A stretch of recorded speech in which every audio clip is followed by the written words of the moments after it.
So we have with us today Member of Parliament Leah Gazan, Senator Paul Prosper, and Zoë Craig-Sparrow.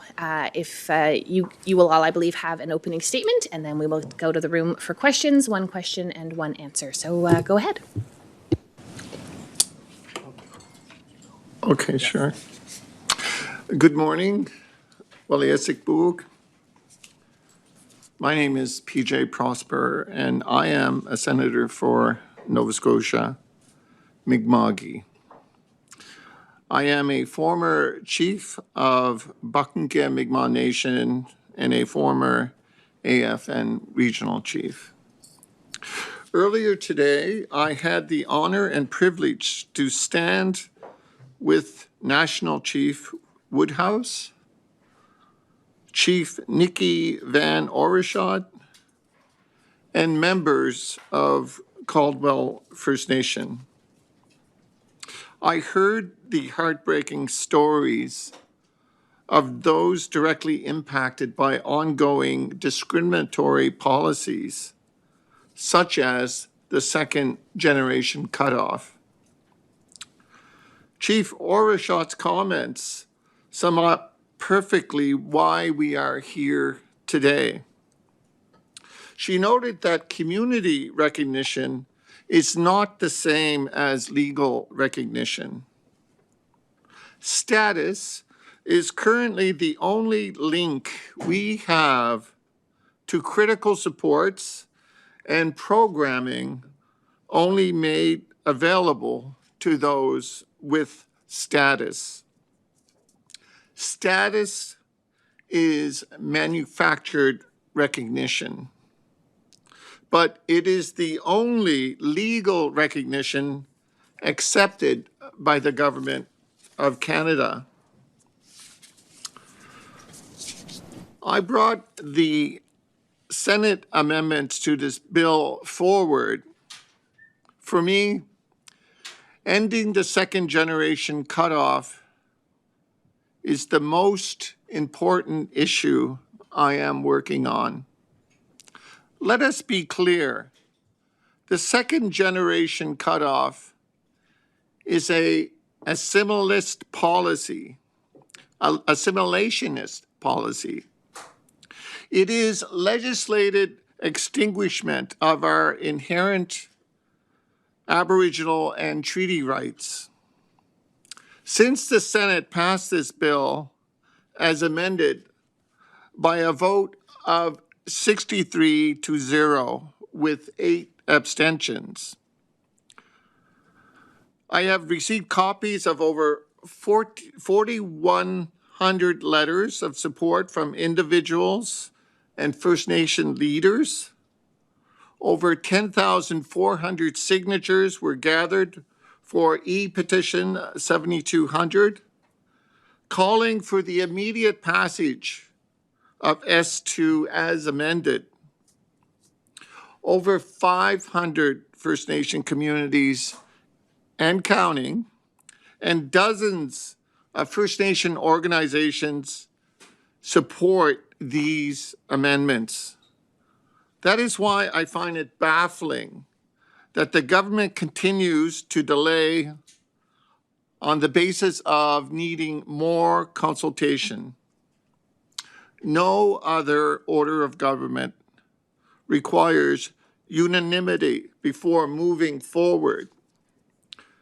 Today, Conservative MP Billy Morin moved the motion calling for an end to the study, an immediate clause-by-clause consideration of S-2 by June 16.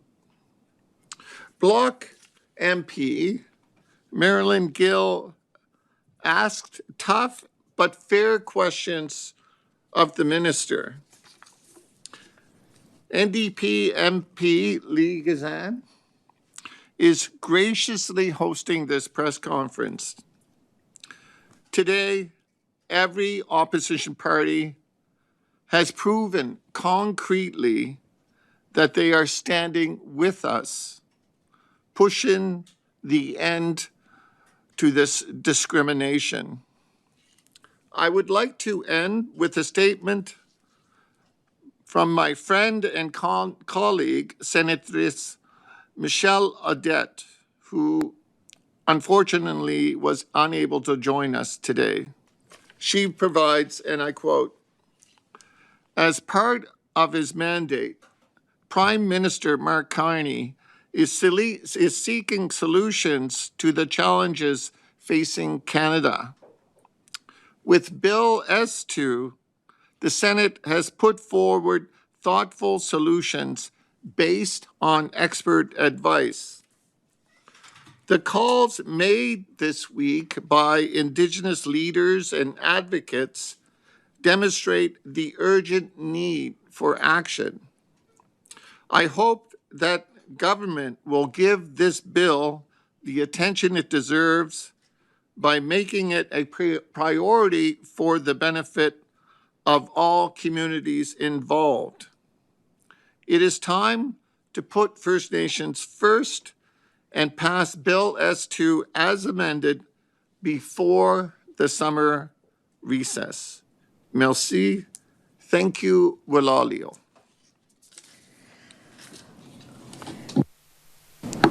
Thank you so much, Senator Prosper, and I felt it fitting for you to start the press conference because of the tremendous work that you've done in the Senate, standing with First Nations women like myself as a good ally in the Senate, and I want to thank you for that. As you know, I'm joined today by Senator Prosper and Justice for Girls Vice President Zoë Craig-Sparrow, who has been an outstanding advocate fighting for the rights of First Nations women and is here with us today, flying all the way from British Columbia just to be here in person today. And I want to thank you both for your strong and principled stance against the ongoing injustices, the ongoing genocide against Indigenous peoples being perpetrated by this government. As you know, Bill S-2 amends the Indian Act to correct inequalities in clauses dealing with registration and status recognition. Amendments to S-2 in the Senate have moved to the end to end the second generation cutoff, by which after 2 generations of First Nations parenting with a non-status person and their children's status is being denied under the Indian Act. And I want to remind us all that one of the goals of assimilation was to eradicate us until we were seamlessly integrated into what they called the body politic. Bill S-2 was drafted to comply with the Nicholas ruling last year from the BC Supreme Court, which found that enfranchisement rules in the Indian Act violated the Charter, but has been stalled, unfortunately, by the Liberal government since the Senate amended it to end the second generation cutoff. The court gave the government until April to pass the legislation. We are now in June. Amending the Indian Act to amend the Indian Act and has denied the government's request for an extension. The government is able to appeal once more and appears to be waiting until the very last minute to do so to further stall the process. Now, I want to be very clear that we know, and certainly has been agreed upon across party line, that the second generation cutoff hurts Indigenous people everywhere and contributes to an ongoing genocide as the government seeks to deny our indigeneity and our status under the Indian Act. A genocide that was recognized by the Permanent People's Tribunal just 2 weeks ago, not as a previous genocide, but as an ongoing genocide against Indigenous people in their preliminary findings, the second generation cutoff being just one act in a number of acts of the ongoing genocide against Indigenous peoples. And again, I want to thank you, Senator Prosper, for this hard work to ensure that this legislation rectifies this grave injustice. The National Inquiry into Missing and Murdered Indigenous Women and Girls concluded that Canada has committed genocide against Indigenous peoples through a series of colonial structures and policies. And I'd like to point to former Right Honorable Prime Minister Justin Trudeau, who accepted the findings of the National Inquiry, including its findings that what was happening to Indigenous women and girls and diverse gendered people was an ongoing genocide. Many Indigenous advocates place the second generation cutoff within this broader framework, arguing that policies that reduce Indigenous populations through legal definitions contribute to the ongoing destruction of Indigenous peoples as distinct nations. In short, the second generation cutoff is often understood not as an isolated registration rule, but part of a broader continuum of colonial violence. Whereas earlier policies relied on coercive institutions such as residential schools and forced enfranchisement, the cutoff operates through legal definitions of identity and belonging with the effect of reducing the number of people recognized by the state as Indigenous over time. Something that Minister Mandy Gall-Masti should understand as a member of Waswanipi, as a member of the James Bay Cree, who understood this even prior to the amendment and has for their nation a one-parent rule to avoid this colonial genocide that continues. Right now, the government has a legal obligation to pass the bill. And yet, even as the courts have set binding deadlines for them to meet the end of discrimination, the government is now pulling out every delay tactic in the book to continue violating the rights of Indigenous peoples. Let's remember, when it comes to legislation that violated Indigenous Section 35 rights, such as Bill C-5, the Liberal government has ignored the calls of Indigenous peoples, failed their constitutional duty to consult, and bulldozed every parliamentary procedure to fast-track it into law. We saw that just the past summer with the passing of Bill C-5. At this very moment, last year, as I indicated, Indigenous leaders from coast to coast to coast were demanding that Prime Minister Carney pause his fast-tracking of the so-called Building Canada Act and to consult with them to ensure major projects did not undermine their rights. In June of last year, I stood alongside the Chiefs of Ontario outside the House of Commons, demanding that the Liberal government stop ignoring its constitutional duty to free, prior, and informed consent of Indigenous people and yet the government ignored their voices and passed Bill C-5 before a summer adjournment. Yet now, with Bill S-2, a bill that is attempting to right the wrongs of the past, to uphold the right of Indigenous peoples, the government is saying that it cannot move too fast. This is a blatant double standard, which by now has become totally unsurprising from the Carney Liberal government. He'll move fast for big corporations and CEOs, but not for Indigenous peoples with constitutional right, including Indigenous women and girls and diverse gendered folks, where we see an increase in violence, where we see cutbacks to dollars to end the ongoing genocide of murdered and missing Indigenous women and girls, and to stall a process to end discrimination against Indigenous women in the Indian Act, the kind of discrimination that was likened as genocidal by the Permanent Peoples Tribunal in their preliminary findings. And I reiterate the calls of those who join me today, of all Indigenous peoples protesting on Parliament Hill today, demanding the government pass S-2 as amended before adjourning the House. Thank you so much, and I'll now hand it over to you, Zoe. Thank you. Great. Israel and Zoë Craig-Sparrow, Tlitsnak Humathquim. My name is Zoë Craig-Sparrow, and I am from the Hunkaminam-speaking Humathquim peoples and was born and raised on Musqueam Indian Reserve No. 2 in what is now known as Vancouver. You've heard a lot about the second-generation cutoff. I am the cutoff. My mother is a full 6'1" status Indian, and my father was not status, so I was granted 6'2" half status. My father passed away when I was 9 years old, and I grew up on the reserve with my mother, next door to my grandpa, my grandma, my aunt, and my family. And my grandpa raised me fishing on the Fraser River.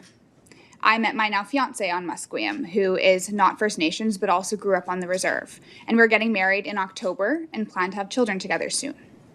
But our children will not have status. In the eyes of the government, they will not be First Nations.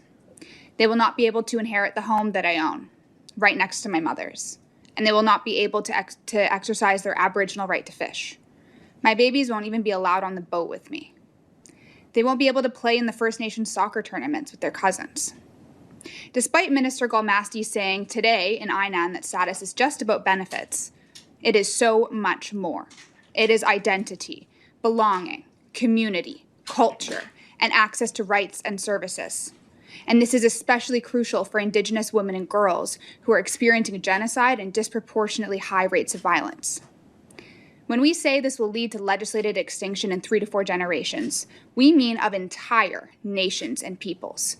But this is happening now with real and tangible impacts for people and families like me and mine. Despite a clear opportunity for the government to end the sex and race-based discrimination and this flagrant violation of both international law and the Canadian Charter of Rights and Freedoms, we've been faced with typical government tactics: delays, lies, and empty promises. These are the same tactics that kept Sharon McIver fighting for over 26 years to get status for her son. The government continues to say that they need more time to consult and that a third of nations are against this. This issue has been consulted on since 1982, before the second-generation cutoff was even implemented in 1985. Those consultation documents prove that the government clearly knew that it would lead to our legislated extinction when they created it. And even so, you cannot consult on genocide, forced assimilation, and discrimination. We also know that the vast majority of First Nations, over 500, are clear that the time for consultation has long passed, and now is the time to finally end this. Canada also cannot continue hiding behind the Nicholas plaintiffs, whose court case the government fought hard against and lost, and which was the impetus for Bill S-2. The plaintiffs have been clear. They do not want to be used as an excuse to justify stripping out these amendments or delaying justice yet again. The government can also no longer hide behind the argument that passing Bill S-2 as amended would somehow violate UNDRIP, or the rights of free, prior, and informed consent of Indigenous peoples. The technical advice recently issued by the UN Expert Mechanism on the Rights of Indigenous Peoples makes the opposite clear, that the real violation of UNDRIP is continuing the forced assimilation of our people through the second-generation cutoff. And this pattern of delays is continuing. With Bill C-5, as MP Gazan just shared, the government got the bill through the House and the Senate all the way to royal assent in 20 days. We are now at almost 400 days of delays on Bill S-2. Even the Canadian Citizenship Bill, which granted citizenship to 2 generations of Canadians born abroad, was pushed through faster in only 281 days. Think about that. Less than a month for major projects, and over a year and counting for sex discrimination in the Indian Act. I am not willing to bet the rights of my children and the future of my family line on a government who has never, of their own will and without being forced by a court case, made positive amendments to the Indian Act to improve our rights. A government who has never given First Nations women the rights we deserve, who still discriminates against us and bars us from compensation for our rights violations. Our rights have never been handed to us. We have always had to fight for them. And let me be clear, passing Bill S-2 as amended to end discrimination and forced assimilation now does not mean that further changes to the Indian Act that ensure First Nations control over citizenship and self-determination can't be made later. And they should be made later. But the discrimination must be dealt with first. There is no excuse to continue violating the Canadian Charter and international law.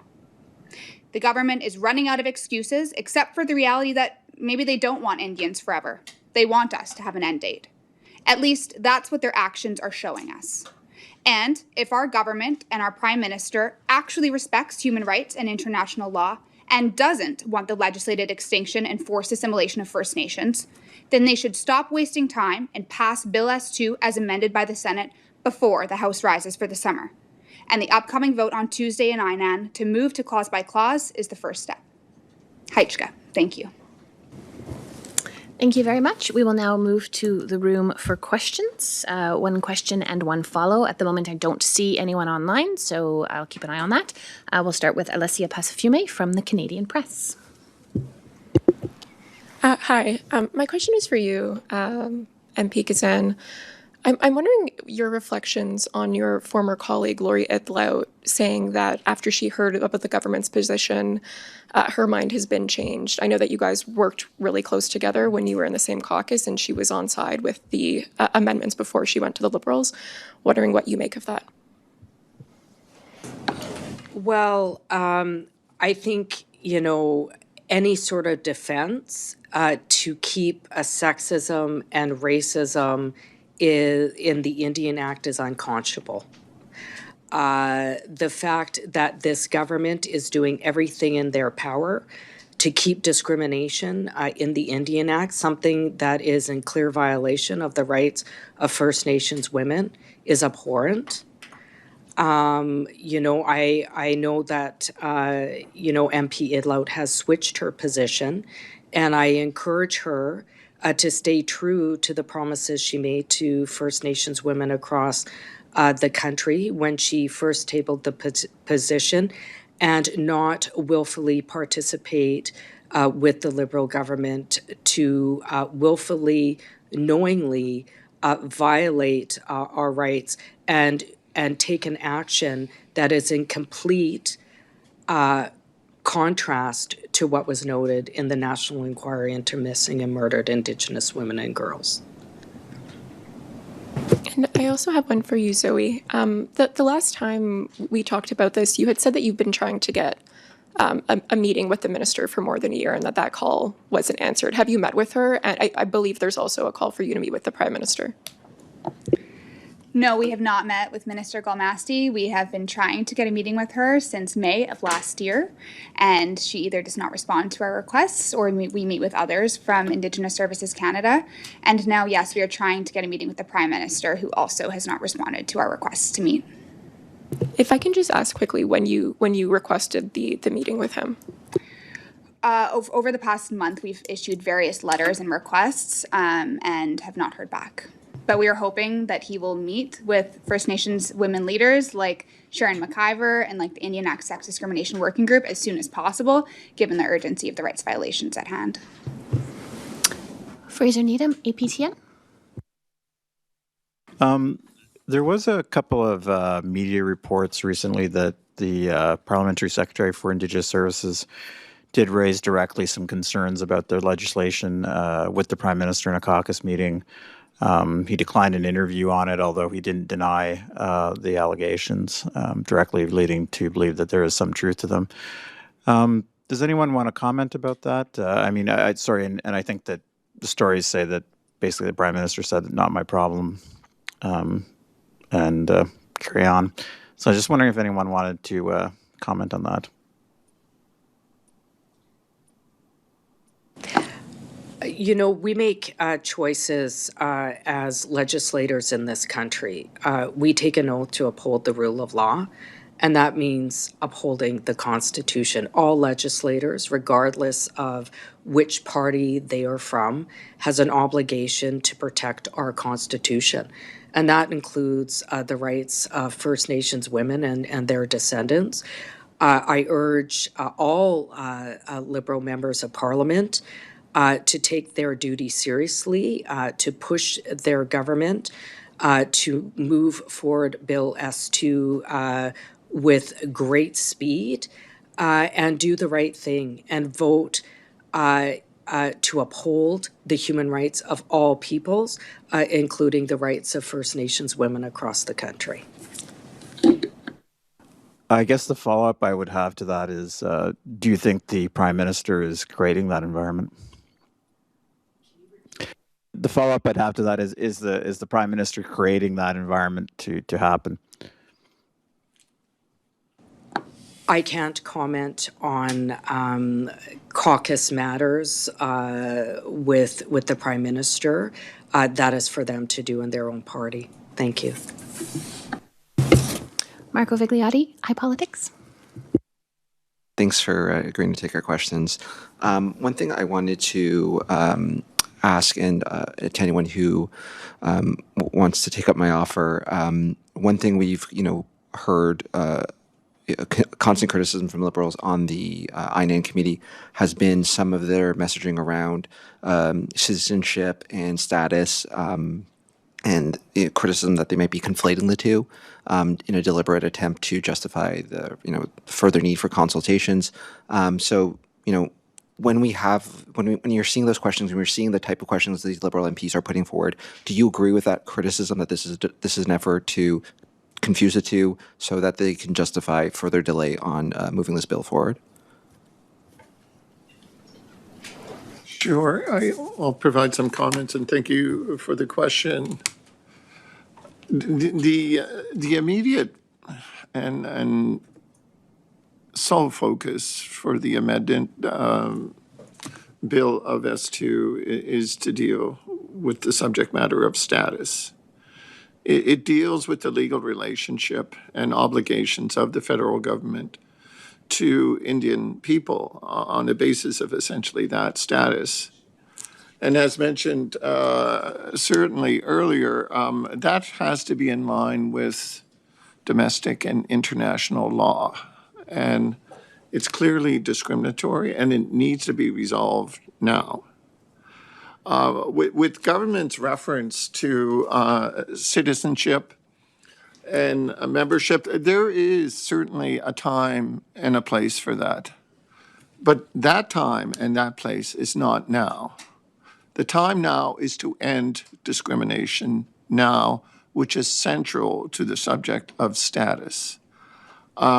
Within the amended bill, there is a period, a 1-year period for it to take full effect. That certainly gives government an opportunity to consult, to talk to people about implementation of that bill and maybe considerations around later processes related to citizenship and band membership. But I think it's a conflation to link the two in one and say you can't proceed with status without first trying to deal with citizenship and without dealing with band membership, because those take separate and, I would add, longer-term discussions. I would just like to add that I, of course, would like my nation to be self-determining, self-governing, have our own membership and citizenship codes. I would also like my children to be able to inherit my home and to be able to be born with their rights to access healthcare and services exclusive to Indian status and tied to Indian status. Those two should not be mutually exclusive, and the efforts of the government to position them as in opposition is completely untrue. We can and should and must absolutely end the discrimination first and then work towards those larger picture issues second. They're both equally as important, but there is one that is in violation of the charter that must be dealt with first now.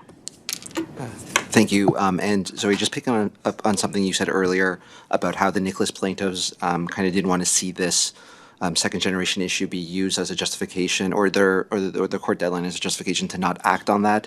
And I'll offer up the same opportunity to everyone to answer this. Do you feel like the minister is trying to play the two against each other, the Nicholas plaintiffs and those who want reforms to the second generation cutoff?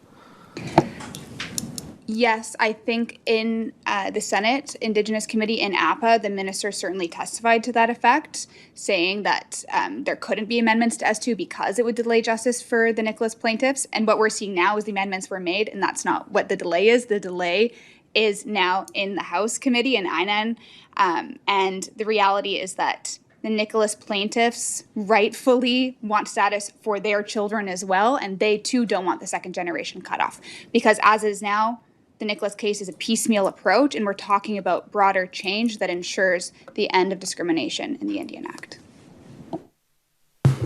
Joy Spear Chief Morris, CBC. Hi, thanks everyone for being here. I have two questions. The first is for whoever would like to answer it, but I think maybe more specifically for Senator Earlia, MP Gazan. You have mentioned a couple times that there's over 500 First Nations communities who are now in support of passing Bill S-2. I'm just wondering, where does the statistic coming from? Is this a study that's been taken by the government or AFN? It's new for me to hear today, specifically this number. So I'm wondering where this number is coming from. Sure. And thank you for the question. There has been a rather brilliant and dedicated team of individuals that have been tracking this issue for quite some time.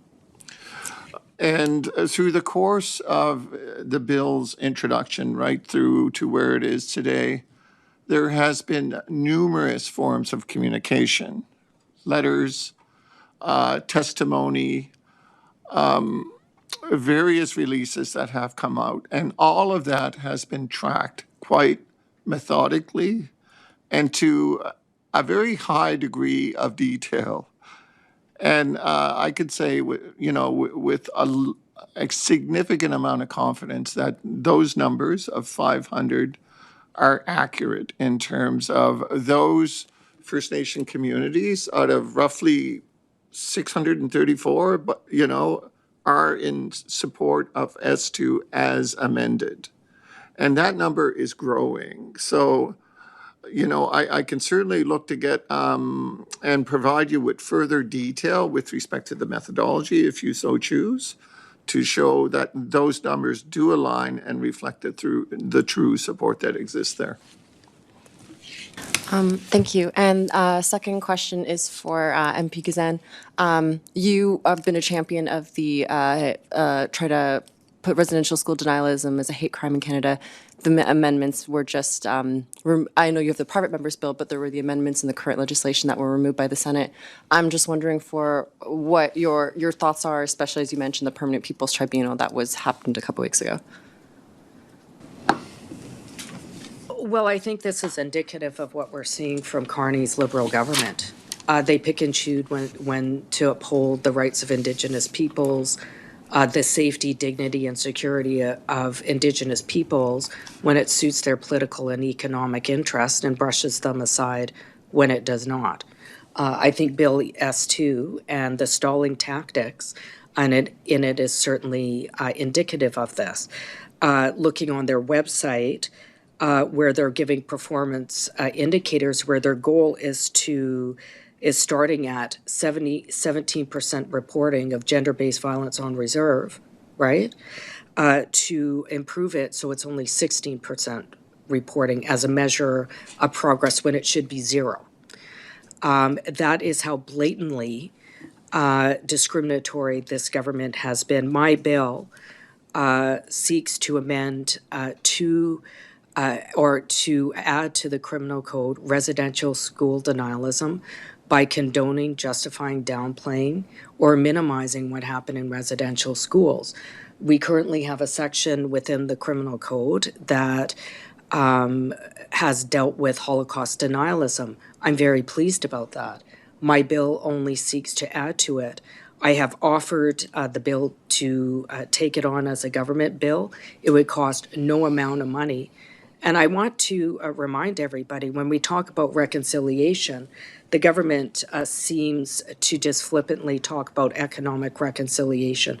But I want to remind the government the whole discussion of reconciliation was born on the backs of stories of survivors who are having their dignity, security, and safety threatened by a small group of denialists, many who are privileged from academic institution, publishing disinformation. And what I have to say is if this government cannot, at the very minimum, protect the dignity, safety, and security, something that is a charter right, of survivors, families, and communities, this government is not ready to reconcile. If this government cannot amend the Indian Act to eliminate other forms of ongoing genocide, including not supporting the amendments in S-2, this government is not ready to reconcile. And I call them on their blatant turning of a blind eye, their willful turning of a blind eye on the rights of all Indigenous peoples, including First Nations women in the country. Thank you. Mark Blackburn, APTN. Can you go to the mic, please? I was curious, Zoe mentioned that she's tried to get a meeting with the minister. She's now asking for a minister with the meeting with the Prime Minister. Have you, Senator, have you tried to meet with Minister Gomasti and to talk to her and try to kind of gauge where she's at? And I haven't actively reached out. She did appear before the APA committee at least on 2 occasions, and certainly made her positions known. There have been discussions that I've had with the minister leading up and during the hearings we had within the Senate. So we've met, but you know, I don't think I've sent out a formal sort of a request for a meeting, but certainly we had discussions. okay. And what did she say in those discussions? Well, you know, basically what she has sort of put forward on record before committee. There was indication in terms of certainly with any member of parliament, certain pressures and that they have with respect to legislation and you know, things of that nature, and you know, her hope to have separate legislation to be put forward in that regard, and the processes associated with that. And, you know, suffice to say that, you know, we had a difference of opinion in terms of how we should proceed in that regard. You know, so. If you have time for a little bit more, Alessia Pacifiume, I believe, has another question. I'm just curious, like the minister in committee today mentioned that she got a letter from Treaty 6 chiefs saying they didn't feel consulted, but if I'm remembering correctly, there was no line that she read out loud that says they don't support S-2. It was just the consultation bit around it. Cody Daibo, chief of Ganawage, was in front of INAN, and his thing was, as Mohawks, the Crown, we shouldn't interfere in. But it wasn't, don't change the Indian Act. The minister's saying that there's First Nations who are opposed to this. I haven't personally seen any of them come out publicly. Have you?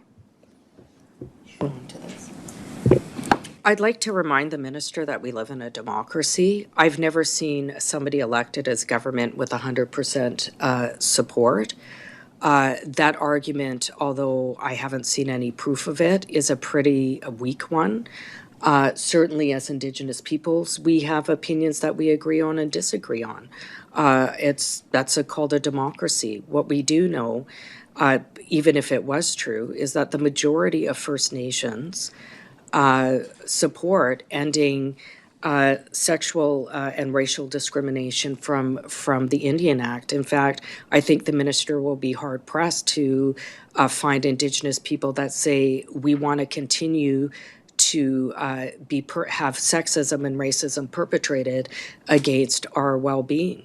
In fact, it's the exact opposite. Here's an opportunity for a government to reconcile sexism and discrimination against Indigenous women at a time where rates of violence are increasing. They're cutting back on programs.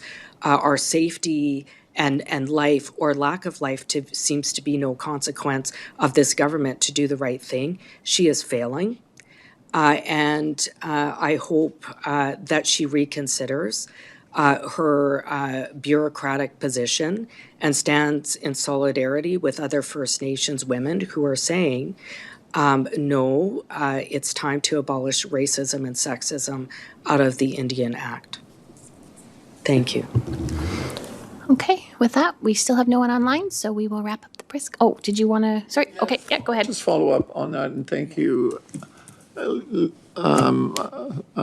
Member of Parliament Gazan, for that. Just further in line with what was just mentioned, the evidence is overwhelming. When you look at the testimony before the Senate, when you look at the testimony before the INAN committee, it's been near unanimous with respect to in support of the amendments made to S-2. When you look at the documentation that government departments have been getting and the committee has been getting, resolutions from all across this country in support of the amendment bill for S-2, to say, wait, we need to do more consultation in the face of this, is something that I don't think is proper nor, appropriate for any government official to take at this time. There are, discrimination and racism exists, and it needs to be dealt with. And one can't, look to consultation to deny that basic right to justice. So thank you.